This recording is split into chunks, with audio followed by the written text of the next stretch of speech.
A new analysis published in the British Medical Journal finds that men are idiots. We're here today to talk about men. Men are idiots, and idiots do stupid things. There you go, right there.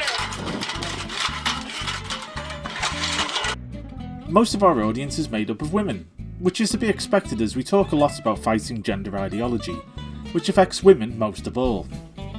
However, we know that there are men out there who are new to this debate, or don't really understand it at all. If you know a man like this, please share this video with him. It'll hopefully make sense to blokey blokes and manly men, putting it in terms they'll understand. We're going to have to get a bigger bra. Hey! All good? Okay, here we go.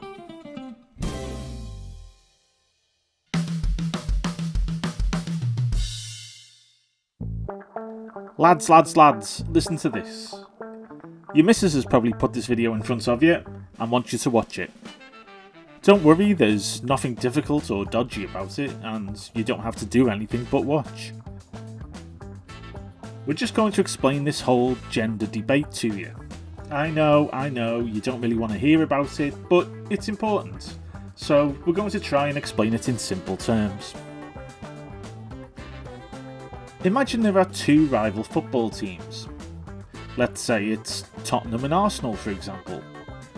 Each team has its own proud history, its own distinct identity, its own set of ups and downs over the years. They also have a fierce rivalry with the other team, carried across decades of competition. They each have to live with the other to a large extent, being geographically very close. In fact, the team supporters often work in the same place, interact with each other on a daily basis, and in some cases even live together. But they aren't the same. Ask a fan of either team, they'll tell you how much they dislike, even hate, the other one. Not always, in fact, the majority of fans aren't super hardcore about hating the other team, it's just they'd rather not think about them if they can help it, and want their own team to be more successful. Basically, all sporting rivalries are like this. There have even been cases, although not many, of people switching their allegiance from one team to the other. For most fans this is unthinkable, they can't imagine supporting the rival team at any point, but it does happen. It even happens within the core of the teams themselves. Think of players like Emmanuel Adebayor, for example, who played for both Arsenal and Spurs. A lot of Spurs fans didn't like that signing, but he was eventually accepted. Sol Campbell is another who went in the opposite direction. So yes, there were always quite rare exceptions to this rivalry, but the divisions were still much greater than these exceptions. But imagine this. Imagine that around 5 years ago a strange thing started happening.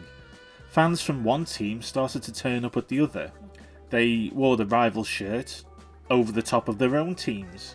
They tried to join in with the chants and songs and started talking about how they'd always been a fan of that team. But you and other fans knew differently. You could clearly see the rival's shirt underneath their coats.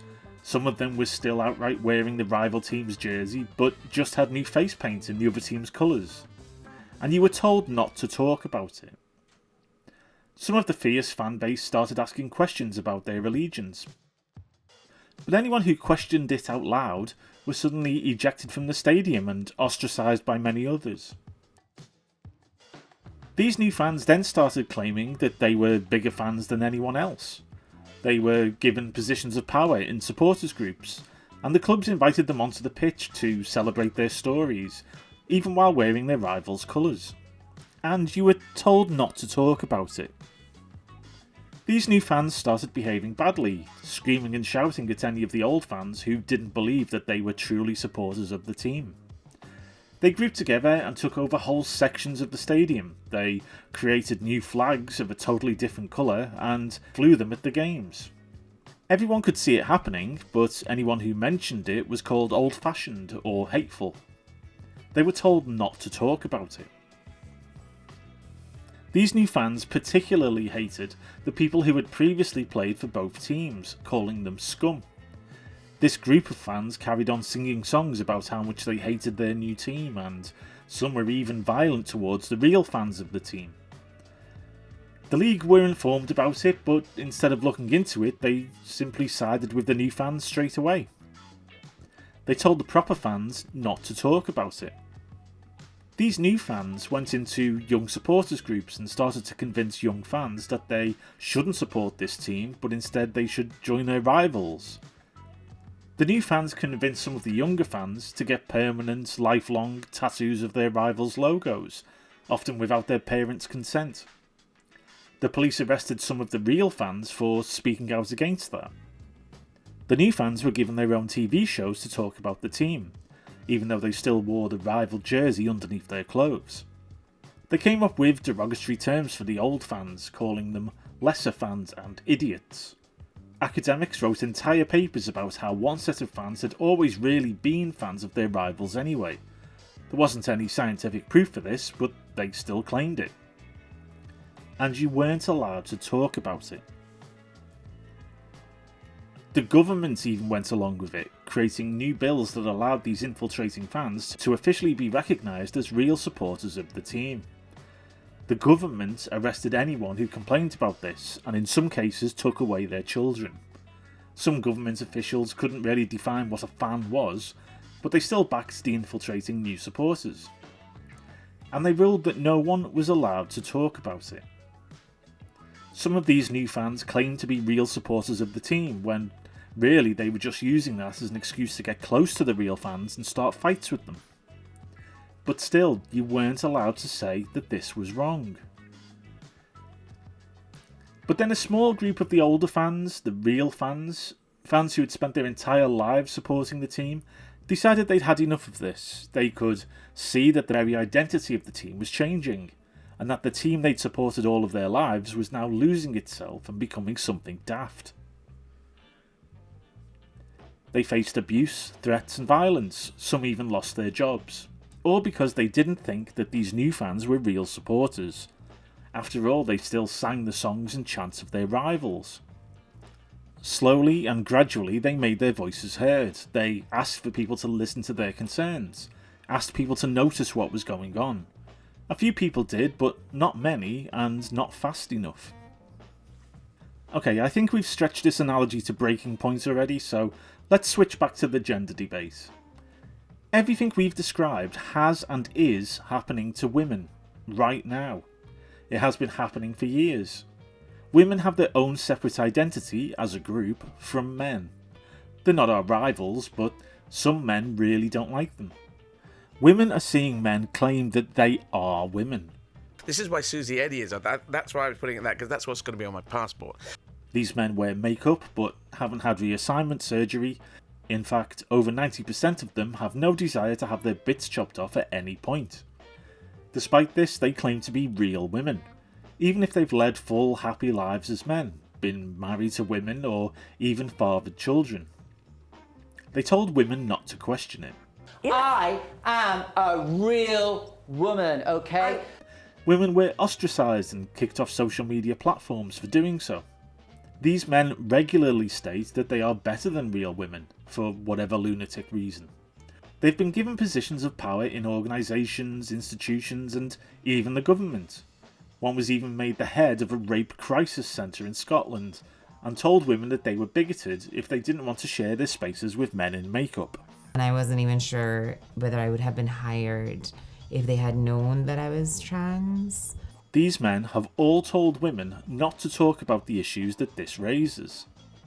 These men and their friends have launched an unprecedented amount of abuse towards women, screaming at them at rallies and protests, even assaulting them. Women were told not to talk about it. A lot of these men, who haven't had any gender change surgery, remember, call people who have had the surgery scum.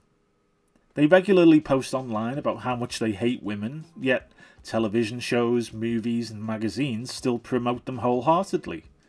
Women who question this are called bigots, and many have been banned from social media for even innocently asking questions about it. These men are going into schools and children's groups to talk about how they are real women and how anyone who disagrees with them is hateful. Shoes on the drag queen go stomp, stomp, stomp. Many post online about how much they want to help children and young people change their gender, including convincing them to take puberty-blocking drugs, hormones, or even have irreversible surgery, often without their parents knowing about it.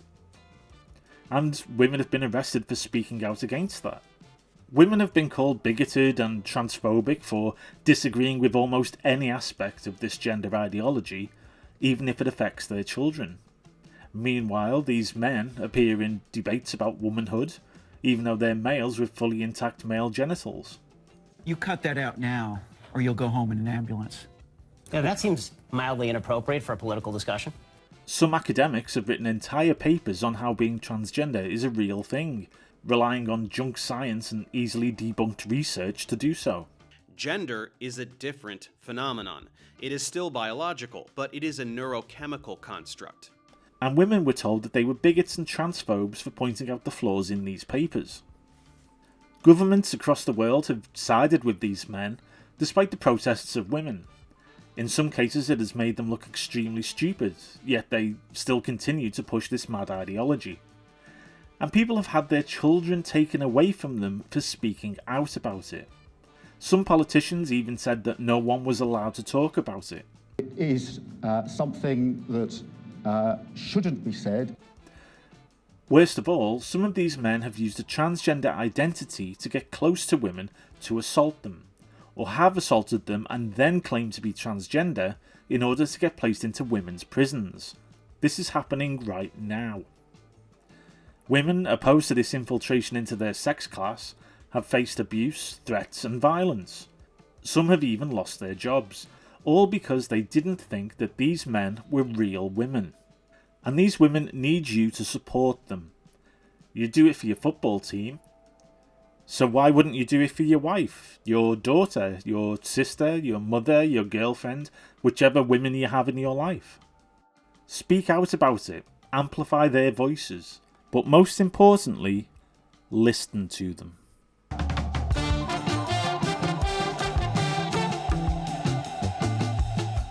Thanks for watching. If you want to support us and help spread this message, please like and subscribe and all that stuff. The more subscriptions we get, the more people will see this and our other videos. If you'd like to donate to us, you can do so using our PayPal. It gets spent on tea and biscuits while we make these videos. You can follow us on social media too. We'll see you next time.